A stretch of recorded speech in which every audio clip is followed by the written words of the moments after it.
BBC दुनिया में आज देखिए कश्मीरी पंडितों और पाकिस्तान पर क्या बोले मनोज सिन्हा। क्या कश्मीर में पत्थरबाजी बंद हो गई है? क्या विरोध की आवाज बंद करने के लिए कुछ नेताओं को नजरबंद किया गया है? क्या वहां कश्मीरी पंडित सुरक्षित है? चुनाव कब होंगे? इन तमाम सवालों के जवाब हमने जानने की कोशिश की जम्मू कश्मीर के उपराज्यपाल मनोज सिन्हा से। उनसे बात की बीबीसी के India digital editor Mukesh Sharma ने। नमस्कार, आज हम मौजूद हैं जम्मू कश्मीर की राजधानी श्रीनगर में और मेरे साथ हैं आज बातचीत के लिए जम्मू कश्मीर के लेफ्टिनेंट गवर्नर श्री मनोज सिन्हा जी। मनोज जी, बहुत बहुत स्वागत है आपका बीबीसी से इस बातचीत के लिए। शुक्रिया। धन्यवाद मुकेश जी। आपने जो स्वतंत्रता दिवस का भाषण दिया उसमें आपने जिक्र किया कि कश्मीर में पत्थरबाजी और हड़ताल अब रुक गई है। जब मैंने कुछ लोगों से यहाँ पर बात किया तो कुछ लोगों ने कहा कि हाँ, पत्थरबाजी रुक गई है और हड़ताल भी रुक गई है, लेकिन उसमें एक योगदान डर का ज़्यादा है स्वेच्छा के मुकाबले। यहाँ की जो आम है, 100 दिन बंद रहे, स्कूल कॉलेज चले नहीं, व्यापार ठप हो जाए, परिवहन व्यवस्था ठप कर दी जाए, मुझे लगता है कि यहाँ के नागरिक पूरी तरह से उग गए हैं और नौजवान अब देश में जो बदलाव हो रहा है उसके साथ अपने को संबद्ध करना चाहता है। उसकी आकांक्षाएं भी आज उड़ान ले रही हैं, तो उनको पूरा करना चाहता है। बड़ी छोटी संख्या में कुछ तत्व हैं जो पड़ोसी के इशारे पर चलते हैं और इस तरह की हरकतें भी करते हैं और आप जैसे पत्रकारों को गुमराह करने के लिए कुछ बात भी किया करते हैं। 2019 में भी जब अनुच्छेद 370 हटा था तो एक जिन लोगों को लेके ये डर था कि वो विरोध प्रदर्शन कर सकते हैं, उन्हें सुरक्षा बलों ने उठा लिया था, उन्हें हिरासत में लिया गया। उनमें से कई परिवार अब भी ये यहाँ कहते हैं कि हमें पता भी नहीं है या हम मिल नहीं पाते हैं। इस तरह के डर के माहौल की चर्चा होती है कि मैं आपको बहुत जिम्मेदारी से एक बात कहता हूँ कि कोई भी राजनीतिक व्यक्ति न आज हिरासत में है न जेल में है। कोई आतंकवाद से जुड़ा है, आतंकवादी घटना करेगा, देश की एकता अखंडता के लिए खतरा पैदा करेगा, तो अपराधी के लिए तो जेल बनी ही है और जेल में रहेंगे ही। लेकिन किसी भी राजनीतिक कार्यकर्ता, सामाजिक कार्यकर्ता, किसी धार्मिक नेता को हमने जेल में नहीं रखा है। मीरवाइज उमर फारूक और उनके साथ के लोगों का कहना है कि उन्हें पता भी नहीं है कि कौन कौन से आरोप उनके ऊपर तय किए गए हैं और उनको इतने लंबे समय से नज़रबंद करके रखा गया है। संशोधन करता हूं मैं, 2019 में भी पीएसए नहीं लगा था उन पर और वो बंद नहीं किए गए। अगर पीछे आप जाएंगे तो यहाँ कुछ घटनाएं हुई। उनके पिताजी की भी दुर्भाग्यपूर्ण ढंग से हत्या कर दी गई थी। मुझे लगता है कि उनके अगल बगल हम पुलिस को इसलिए रखते हैं ताकि वो सुरक्षित रह सके। वो खुद तय करें कि वो करना क्या चाहते हैं। हमारी ओर से न वो नज़रबंद है न बंद है। महबूबा जी कई बार पिछले दिनों भी मैंने सुना वो बोलती रही हैं कि जब तक पाकिस्तान से बातचीत नहीं होगी तब तक एक स्थायी शांति नहीं हो सकती जम्मू कश्मीर में। आप प्रशासक के तौर पे क्या महसूस? ये उनकी राय हो सकती है, उनकी राय पर मैं कोई टिप्पणी नहीं करना चाहता हूँ, लेकिन मैं पूरी तरह से मुतमईन हूँ कि हमको बात करनी होगी तो जम्मू कश्मीर के नागरिकों से, यहाँ के नौजवानों से बात करनी है।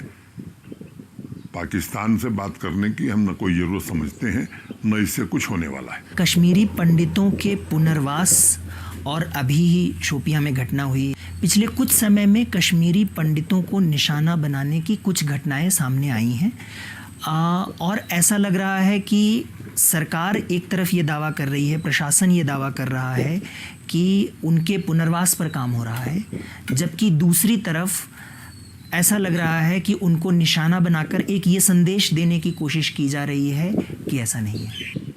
ये सच है कि कुछ कश्मीरी पंडितों पर जानबूझ करके चिन्हित या लक्षित हमले हुए, लेकिन उसके साथ साथ कुछ और लोगों पर भी हुए और इसलिए मैं एक अनुरोध ये करना चाहूँगा कि आतंकवादी हमलों को किसी धर्म के चश्मे से देखने की जरूरत नहीं है।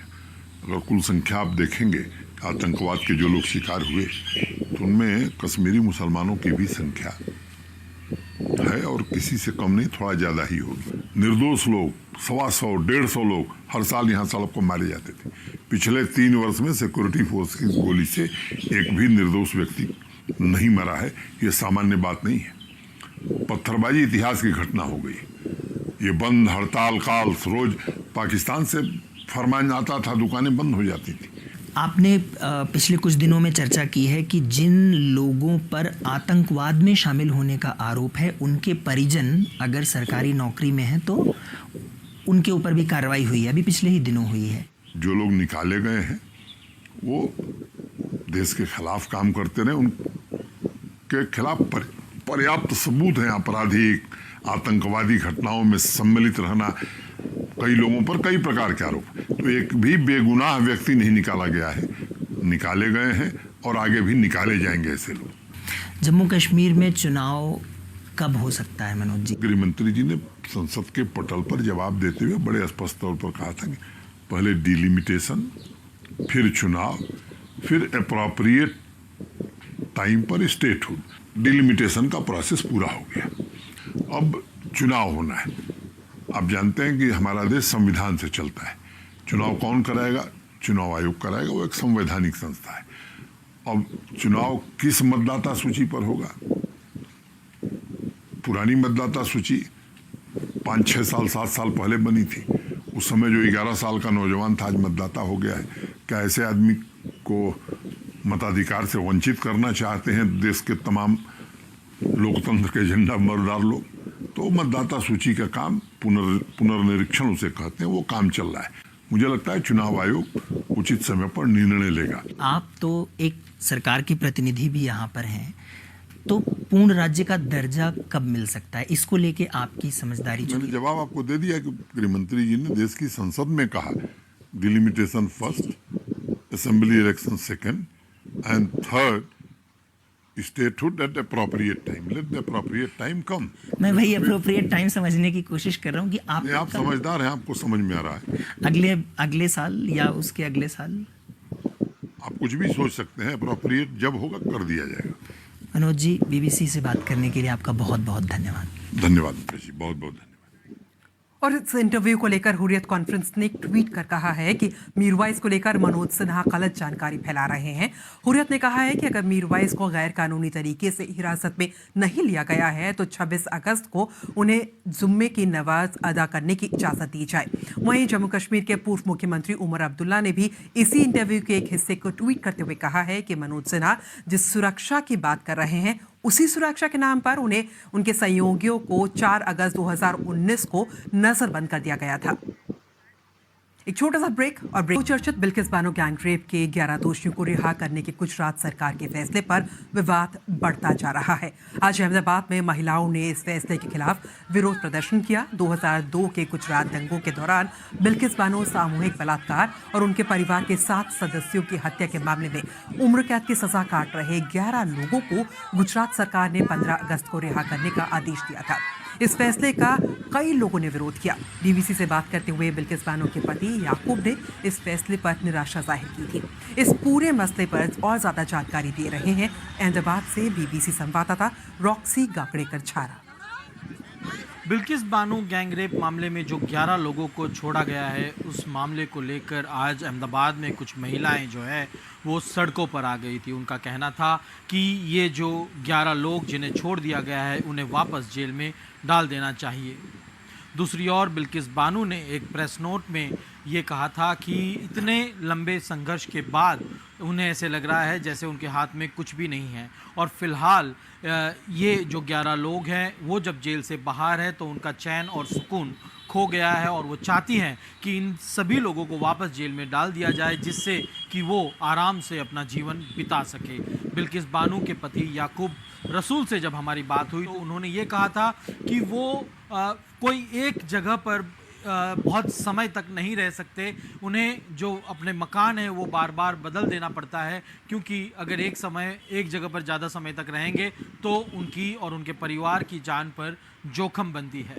दूसरी ओर ये जो कमेटी है, जिस कमेटी की रिपोर्ट के आधार पर ये जो लोग हैं 11 लोग उन्हें छोड़ा गया है, वो कमेटी को भी एक तरह से वो कमेटी पर भी एक सवाल उठे हैं क्योंकि उस कमेटी में 2 जो मेंबर्स हैं वो भारतीय जनता पार्टी के एमएलएज हैं और 3 जो लोग हैं वो सोशल वर्कर्स हैं। ये सोशल वर्कर्स कौन हैं और कहां से इस कमेटी में आ गए हैं, उस बारे में अभी तक कोई खुलासा नहीं हुआ है। दूसरी ओर सरकार ने अभी तक इन सभी मामलों में जो आरोप सरकार पर लग रहे हैं, कौन सी पॉलिसी के तहत इन लोगों को छोड़ा गया है, ये सवाल जो है वो कांग्रेस ने, बहुत सारे सवाल कांग्रेस ने फिलहाल खड़े किए हैं। उन सब सवालों को लेकर सरकार की तरफ से कोई भी जवाब फिलहाल नहीं दिया गया है। इस मामले को लेकर फिलहाल गुजरात में सियासत जो है वो गर्मा चुकी है। आज गुजरात कांग्रेस ने एक प्रेस कॉन्फ्रेंस की थी जिसमें जिग्नेश मेवानी, अमीबेन याग्निक जो मेंबर ऑफ पार्लियामेंट है और पवन खेरा, इन्होंने आज एक प्रेस कॉन्फ्रेंस कर सीधे तौर पर गुजरात सरकार को कटघरे में रख दिया था और आरोप लगाए थे कि इन 11 लोगों को जो छोड़ा है वो एंटी कॉन्स्टिट्यूशनल है। और इसकी वजह से एक तरफ जहां पर सरकार बेटी बचाओ बेटी पढ़ाओ की बात करती है, उसी वक्त उसी समय दूसरी ओर ये जो गैंग रेप के आरोपी है उन्हें छोड़ दिया गया है। रॉक्सी कागडेकर छारा, BBC अहमदाबाद। खबर अब रूस यूक्रेन संघर्ष की। यूक्रेन की परमाणु एजेंसी का कहना है कि ज़पोरिज़िया न्यूक्लियर पावर प्लांट पर कब्जा करने वाले रूसी सैनिक इसे यूक्रेन के पावर ग्रिड से डिस्कनेक्ट करने की तैयारी कर रहे हैं। यूक्रेन की परमाणु एजेंसी ने चेतावनी दी है कि रूस इस न्यूक्लियर पावर प्लांट के पावर ब्लॉक्स को भी बंद करने की योजना बना रहा है। दोनों ही पक्षों ने एक दूसरे पर वहां बॉम्ब बरसाने का आरोप भी लगाया है। ज़पोरिज़िया न्यूक्लियर पावर प्लांट का मुद्दा संयुक्त राष्ट्र महासचिव एंटोनियो गुटेरेश के यूक्रेन दौरे में प्राथमिकता में सबसे ऊपर रहा। यूक्रेन दौरे में उन्होंने BBC से भी खास बातचीत की। ये बहुत भ्रामक हालात हैं, लेकिन 2 चीजें जरूरी हैं। पहला ये कि किसी भी तरह की सैन्य गतिविधि रोकी जाए, हम वहां से सैनिकों को हटाने के लिए कहते रहे हैं। और दूसरी बात ये कि इंटरनेशनल एटॉमिक एनर्जी एजेंसी को वहां के सुरक्षा हालात का जायजा लेने दिया जाए। इस बीच रूस के 2 सैन्य ठिकानों पर सिलसिलेवार धमाकों की खबरें भी हैं। रूस के कब्जे वाले क्राइमिया के सेवेस्तोपोल में रूसी गवर्नर ने एक ड्रोन को मार गिराने का दावा किया है। रूसी एंटी एयरक्राफ्ट डिफेंस ने ये कार्रवाई एक प्रमुख मिलिट्री एयरफील्ड के नजदीक की है। धमाका यहाँ रूस में भी हुए हैं। ये यूक्रेन की सीमा के पास है और ये जो प्रांत है हथियारों का एक ये डिपो था। ये जगह फ्रंटलाइन से करीब 50 किलोमीटर दूर है। धमाके की वजह से 2 रूसी गांवों को भी खाली कराना पड़ा है। वक्त एक छोटे से ब्रेक का। ब्रेक के बाद जिन्हें जुदा किया सरहदों ने, उन्हें मिलाया टेक्नोलॉजी ने। एक छोटा सा ब्रेक, तुरंत लौटते हैं।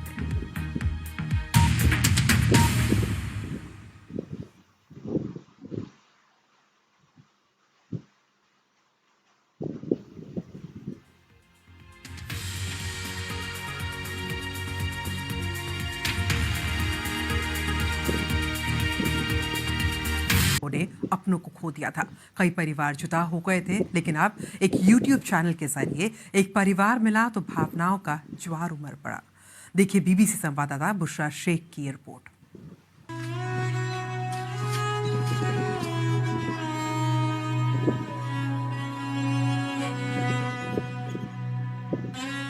पचहत्तर साल के लंबे इंतजार के बाद हुआ ये मिलन भावुक करने वाला है।